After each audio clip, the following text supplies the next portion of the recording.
So, mayong gabi sa tanan, no? So, ato ang i-summarize ang ato ang 10 commandments na nata sa 7, 8, 9, 10, no? So, ato nang paspasan og gamay.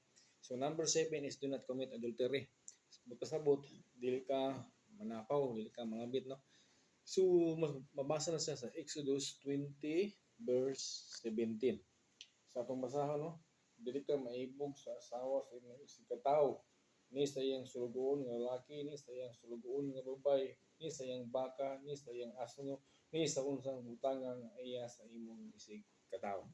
So mabasa na siya sa Genesis 20 verse 17.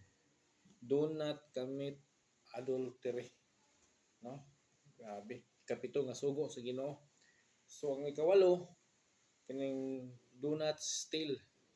So pagpasabot, dili ka mangawat, no?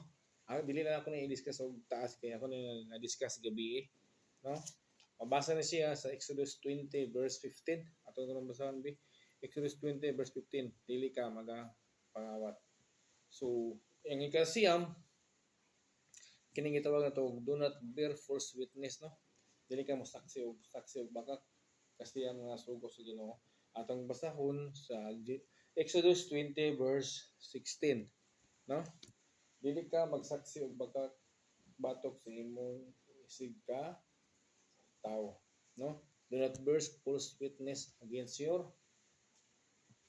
neighbor, no? O sa imong isig ka tao. Kung ka na po itong nauson kini siyang do not covet anything that belongs to your neighbor's house, no?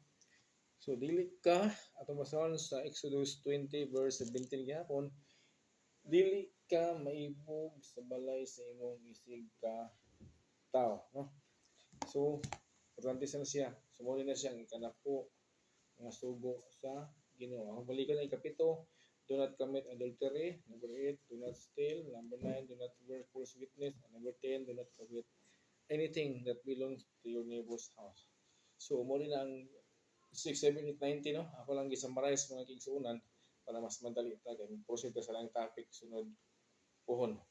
So, kung pumuntan og mga laing video nako, pwede sa ko ninyo mga research sa YouTube, no? Nasa ko'y Word of God channels dito sa YouTube. So, maraming salamat o thank you sa inyong pagminaw, pagtanaw, no? Siyento nag-practice pa tag theology ni nga itong Biblia, pero at least nagyamon tayo gamay nga nakatunan sa ato ng pagpadayonon para sa mga knowledge gamay ba about the story of the Bible.